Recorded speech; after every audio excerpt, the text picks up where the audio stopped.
In front of me is REALME GT 5G, and let me show you how to update apps on this device.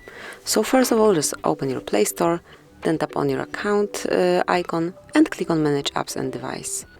And here you need to click on Updates Available. And as you can see, we've got just two options, like only two of our apps can be updated right now.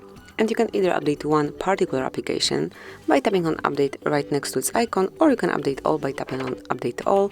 You can observe the progress here, so at first the latest version will be downloaded and then installed.